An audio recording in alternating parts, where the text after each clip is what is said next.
રહ્યા છો ઝી 24 કલાક અત્યાર સુધીના તમામ ખાસ સમાચારો સાથે હું ઝરણા સોની અને સમાચારોની શરૂઆત અંબાલાલ પટેલની એક મહત્વપૂર્ણ આગાહીથી।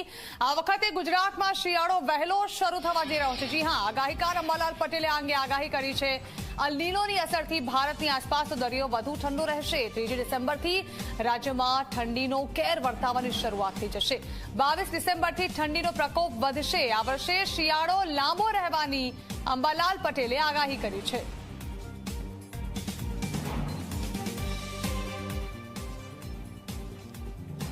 શિયાળાની ફૂલ ગુલાબી ઠંડીની સવાર સૌ કોઈ રાહ જોતા હોય છે, કારણ કે આ જ સમય હોય છે જ્યારે આરોગ્યની જાળવણી પણ ખૂબ સારી રીતે કરી શકાય છે, મોસમ પણ ખૂબ સારું હોય છે।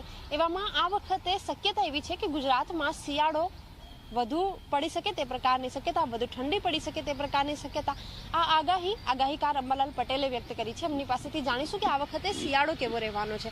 આપ જણાવો, કેવો શિયાળો રહેશે? લા નીનોની અસર વર્તાઈ રહી છે। તેના તજજ્ઞો મારફતે આગાહી કરવામાં આવી છે। ઓગસ્ટમાં કરવામાં આવી હતી, લા નીનો ન બન્યો। સપ્ટેમ્બરમાં કરવામાં આવી હતી, લા નીનો ન બન્યો।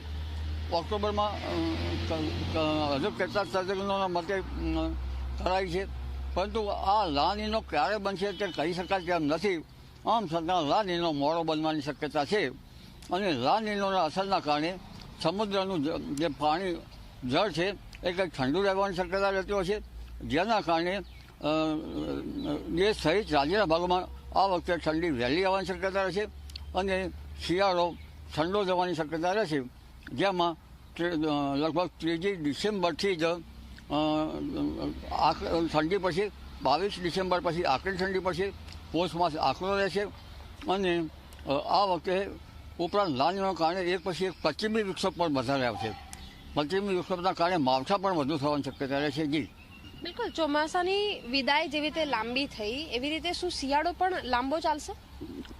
ચોમાસાની વિદાય મોડી થઈ ન કહી શકાય। હસ્ત નક્ષત્રમાં ચોખ્ખો ભૂલ થાય એટલે ચોમાસાની વિદાય થઈ શકે, પણ આમ છતાં વરસાદ ચાલુ રહેતો હશે ઓક્ટોબરમાં, એટલે લગભગ 27 સપ્ટેમ્બરથી 5મી ઓક્ટોબર વચ્ચે ચોખ્ખો ભૂલ થશે।